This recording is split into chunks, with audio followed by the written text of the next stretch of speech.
নমস্কার বন্ধুরা, শ্রাবণী রান্নাঘরে আপনাদের সবাইকে স্বাগত জানিয়ে আমি আবারও একটা রান্নার ভিডিও নিয়ে আপনাদের সামনে চলে এসেছি।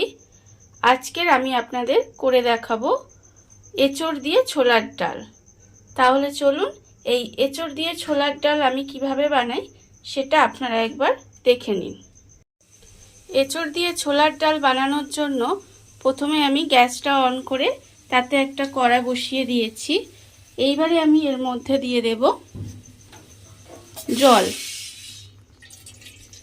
প্রথমে আমি বেশ অনেকটা পরিমাণে এর মধ্যে জল দিয়ে দিলাম। এইবারে আমি এর মধ্যে দেব যে এঁচোড়গুলো আমি ছোট ছোট করে টুকরো করে রেখেছিলাম, সেই এঁচোড়টা আমি এর মধ্যে দিয়ে দেব। এঁচোড়টা আমি জলের মধ্যে দিয়ে দিলাম।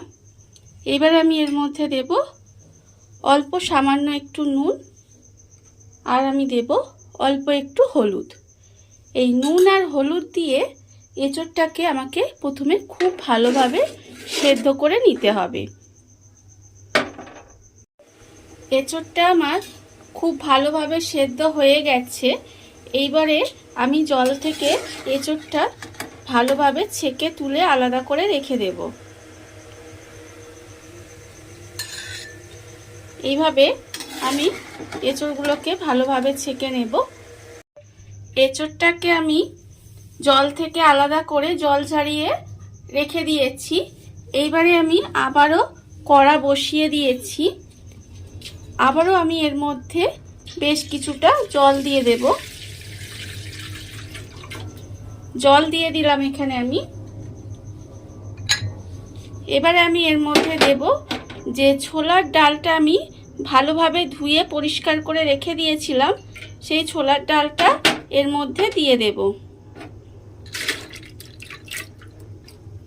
ছোলার ডালটা আমি এর মধ্যে দিয়ে খুব ভালোভাবে কিন্তু ডালটাকে আমার সেদ্ধ করে নিতে হবে। আর এখানে আর একটা কথা বলি, এখানে কিন্তু ডাল এবং এঁচোড় একসঙ্গে কিন্তু সেদ্ধ করবেন না, এটা কিন্তু আলাদা আলাদা করে সেদ্ধটা করে নিতে হবে।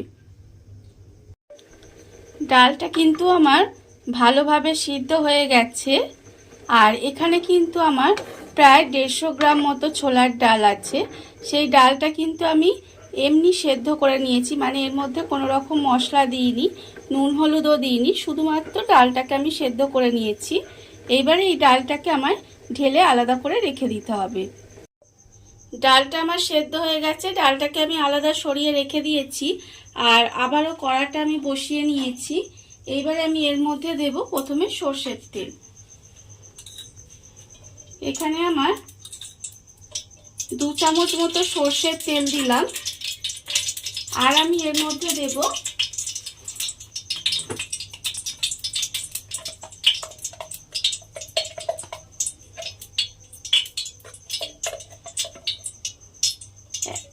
1 চামচ মতো ঘি। এবার এই তেল আর ঘিটা আমাকে একটু গরম করে নিতে হবে। তেল আর ঘিয়ের মিশ্রণটা আমার গরম হয়ে গেছে। এবার আমি এর মধ্যে দিয়ে দেব একটা তেজপাতা,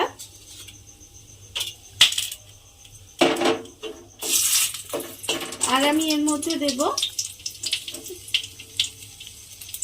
একটা শুকনো লঙ্কা, একটু ভেঙে দিলাম, দিয়ে একটু নাড়াচাড়া করে নেব।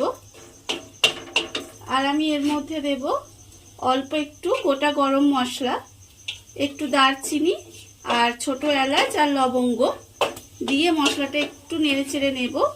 নিয়ে এবার এর মধ্যে দেব অল্প একটু সাদা জিরে, গোটা জিরে আমি এর মধ্যে একটু দিয়ে দিলাম। দিয়ে মশলাটা একটু জাস্ট নাড়াচাড়া করে একটু ভেজে নেব। ভাজা হয়ে গেলে এবার আমি এর মধ্যে দিয়ে দেব যে এঁচোড়গুলো আমি এখানে সেদ্ধ করে রেখেছিলাম নুন আর হলুদ দিয়ে, সেই এঁচোড়টা আমি এর মধ্যে দিয়ে দেব। এঁচোড়টা আমি এর মধ্যে দিয়ে এবারে একটু আমি ভাজা ভাজা করে নেব। এঁচোড়টা দিয়ে আমি একটু ভাজা ভাজা করে নিয়েছি। এবারে আমি এর মধ্যে দিয়ে দেব, এখানে আমি একটা ছোট সাইজের টমেটো কেটে রেখেছি, সেই টমেটোটা আমি এর মধ্যে দিয়ে দেব। আর আমি এর মধ্যে দেব আদা বাটা। এখানে আমি আদা প্রায় 1 চামচের মতো আদা বেটে রেখেছি, সেই আদাটা আমি এখানে দিয়ে দিলাম। আর আমি দেব এর মধ্যে জিরে বাটা, 1 চামচ মতো আমি এখানে জিরে বাটা দিয়ে দিলাম। আর আমি দেব এখানে আন্দাজ মতো নুন। এঁচোড়টা যেহেতু আমি নুন দিয়ে সেদ্ধ করেছি, সেই জন্য আমি নুনটা বুঝে এর মধ্যে নুনটা আমি দিয়ে দেব। দিয়ে এবার এর সঙ্গে খুব ভালোভাবে মশলাগুলো আমাকে আগে কষিয়ে নিতে হবে। মশলাগুলো আমি খুব ভালোভাবে কষে নিয়েছি। এইবারে আমি এর মধ্যে দিয়ে দেব হলুদ। এখানে আমার 1/2 চামচ মতো হলুদ গুঁড়ো দেব। আর আমি দেব এর মধ্যে লঙ্কা গুঁড়ো 1/4 চামচ মতো। আর দেব চিনি। এখানে আমার প্রায় 2 চামচ মতো চিনি দিলাম। যেহেতু ছোলার ডাল একটু মিষ্টি মিষ্টি হলে ভালো লাগবে। এবারে এটা সমস্ত উপকরণগুলো এর মধ্যে দিয়ে আবারও কিন্তু খুব ভালোভাবে আমাকে একটু কষিয়ে নিতে হবে। সমস্ত মশলাগুলো খুব ভালোভাবে আমার কষানো হয়ে গেছে আর এর থেকে তেলটাও ছেড়ে গেছে। এই অবস্থায় আমি যে ছোলার ডালটা এখানে সেদ্ধ করে রেখে দিয়েছিলাম, সেই ডালটা আমি এর মধ্যে দিয়ে দিলাম। ডালটা আমি এর মধ্যে দিয়ে এবার খুব ভালোভাবে এটাকে মিশিয়ে নেব। মিশিয়ে নিয়ে আমি এটা প্রায় 15 মিনিটের মতো ভালোভাবে রান্না হতে দেব। ডালটা দিয়ে আমি প্রায় মিনিট 15 মতো এইভাবে রান্না করে নিয়েছি। করে নেওয়ার ফলে দেখুন ঘনত্বটা ঠিক এরকম আছে। আর এই অবস্থায় কিন্তু আমি এবার এটাকে নামিয়ে নেব। আমার এঁচোড় দিয়ে ছোলার ডাল রেডি হয়ে গেছে। এটাকে আমি নামিয়ে নেব, কারণ এটা ঠান্ডা হয়ে গেলে আর একটু ঘন হয়ে যাবে। এবারে এটাকে আমি নামিয়ে নিয়ে চলে আসব। দেখুন বন্ধুরা, বাড়িতে থাকা অল্প উপকরণ দিয়ে কত সুন্দর একটা এঁচোড় দিয়ে ছোলার ডাল তৈরি হয়ে গেছে, আপনারা দেখতেই পেলেন।